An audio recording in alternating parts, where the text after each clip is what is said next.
let's talk a little bit about Vance. Mordecai, again, thank you so much for being here. It wasn't a total surprise he was a front runner at 39 years old. He brings in that energy, 3 small children. Were you surprised by the pick today? I was a little surprised. After all, he's a junior senator. He's only been here for a year and a half.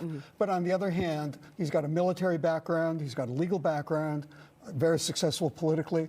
So I think what was going through Trump's mind was, this is my kind of guy. In other words, he came up on his own. Look at how successful he is. I'm proud to stand next to him. So Trump isn't at all threatened by the fact that Vance might be a rising star. In fact, Trump will take credit for making him a rising star. Their backgrounds are so different. I mean, this is a hard scrapple life, Vance, that he has portrayed and talked about in his book. Do you think that will appeal to the working class voter? Well, there's no doubt that the success of Donald Trump himself has been to appeal to sort of rural, lower class, blue-collar kind of people.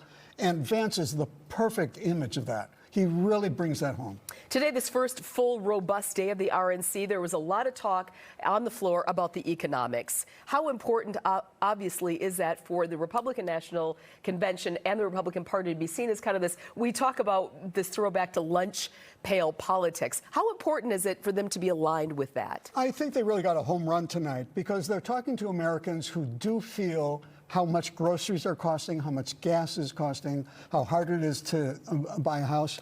So if you want to think about it, the Republican Party has become the party of the working class, the blue-collar workers. And they're talking about, you called it lunch pail politics. We could also call it kitchen table politics. These are the things that average Americans care about.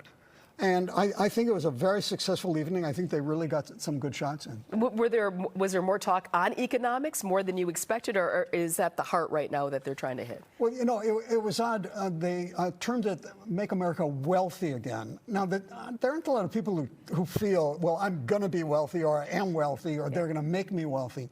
But it is about economic success, and I think that really is a very soft spot for the Democratic administration. We heard from 2 African-American members of Congress. We heard from Senator Tim Scott tonight. They put their very best African-American faces out there tonight. How important is that to be aligned with voters to say, okay, wait, yep, I identify with them, let me vote Republican?